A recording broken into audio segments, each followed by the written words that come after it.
Hi everyone, my name is Mike Bryan and I'm happy to have here today Jessica Newburn and Tricia Mumaw from Continuing Healthcare Solutions. And the duo I have here today is a combination of things. So Tricia, she's the corporate liaison for Continuing Healthcare Solutions, and Jessica, you have many hats down there. So social services, admin, and marketing. And so thanks for coming today for this. Appreciate it.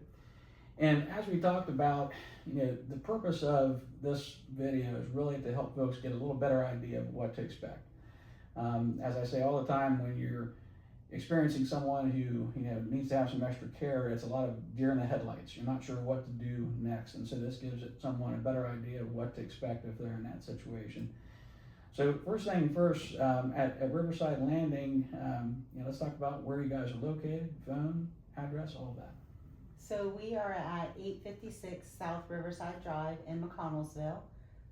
Our phone number is 740-962-5303. There are options to pick from when you call, so you can get the department that you want. We do have a website. It is riversidelandinghc.com. And our Facebook page also has all of those things listed and a link to the website. Okay. And on the website, there's a contact us form on there as well that can get to you eventually? Yes. Is that right? Okay. All right. And if you're like me, is phone the best way to get in contact with you, or is there a preferred way? Phone or email. Okay. Email works as well. My email is jnewburn@continuinghc.com. Okay. Or they can reach out to me at teammumaw@continuinghc.com. Okay.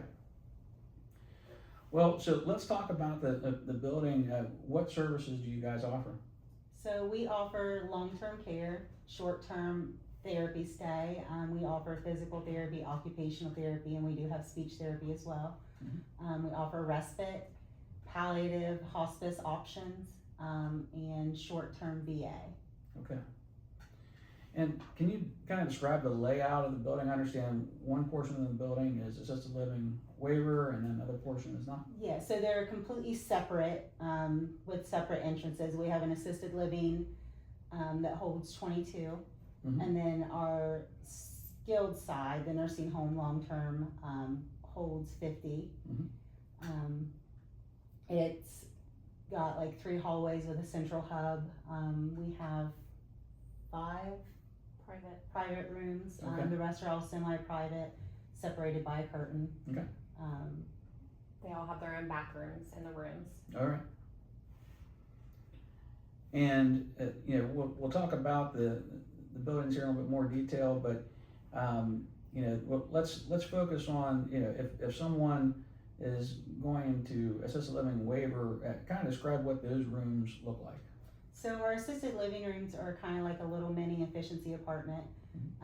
They have a full bath, and then we have 1 room and 2 room suites. So they are typically all fully unfurnished. We provide a mini fridge and a microwave. All the other furnishings, you typically bring from home, decorate your apartment as you wish. Okay. There are call lights to get some assistance as well. And again, the skilled side, those are typically, with the exception of the several you mentioned that are private rooms, those are going to be semi-private, so basically 2 people per room. Okay. Now, if someone wants to come down and do a tour, do they schedule that with you, or can they just show up? They can just show up. If they would like to schedule it with me, that would be great. That way I can be there. If I'm out of the building, because I do marketing, some events locally. Right. I may not be there, but there is somebody there that could give a tour. Okay. And when we look at different options, there's all kinds of options for folks, whether it's skilled nursing or assisted living. And I always like to ask the question, what are the things that sets you apart from other buildings? One of the most significant things we talked about before we came on camera is what's going on with the assisted living waiver program. Can you kind of describe what the benefits are of that? So the assisted living waiver program allows Medicaid to pay for most of your rent. They do expect you to compensate with whatever your income is. We do accept that on day 1. We don't require you to be private pay for a year or 2 before Medicaid will kick in. Right. So we will take that from day one. And that is, I don't hear that very often. I mean, so that is a good feature to point out. And if someone is not on Medicaid, do you guys have different levels of care for services? No, it's a flat rate. Okay, so that's a much different thing too, because that can add up to be, $2,000, $3,000, $4,000 more if you have extra levels of care on top of that. So I think that's important for people to know as well. Now, the short-term rehab contract that you have with the Veterans Health Administration, can one of you tell us a little bit about that program? That is through Optum VA, and it's just basically client per client, patient per patient, Okay. on how long your stay would be and determination of that. Okay, so it could have some coverage through that as well, Right. in addition to other insurances and things Right. you might have. Okay. Well, let's say someone has completed a tour with you and they decide this is where they want their loved one to be. Kind of describe what move-in day is like. I know it's going to be different between assisted living and skilled, but describe a little bit about what that's like. So move-in day on the nursing home long-term side, even if it's a short-term skilled stay, is it's going to be a little bit busy. They're going to come in. Nursing are going to come do their assessments. They're going to ask you all your preference questions, your allergies. What do you like to eat? What are your dislikes, your likes? Right. What time you like to go to bed? What time do you want your shower?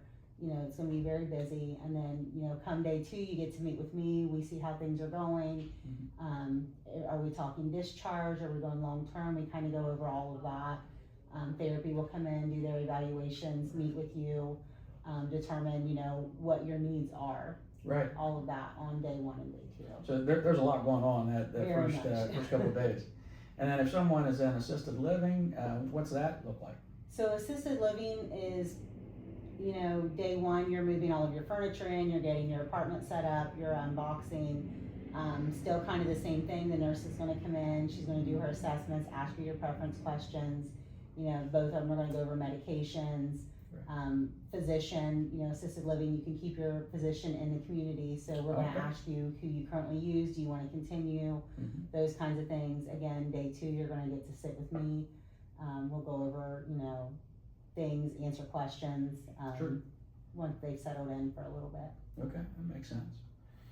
Well, and I know a question I get all the time is how do I pay for this? And I know from when we talked earlier, and folks can privately pay. They can use insurance that they might have. Medicare Advantage plans too, I understand are accepted. Medicaid on the skilled side, and really for assisted living waiver as well. Veterans Health Administration we talked about already, and then the VA pension program too, that can be used to help pay for care. So a lot of different options there. Well, I think that this gives folks a pretty good overview of what to expect, and certainly I know if they have any more questions, they can reach out to either one of you and address that. But thanks for taking the time to do this today, and for everyone watching out there. I think this would be really helpful for you, so I'm sure they can answer any other questions that you might have. So thanks for stopping by today. Thank Thank you. you.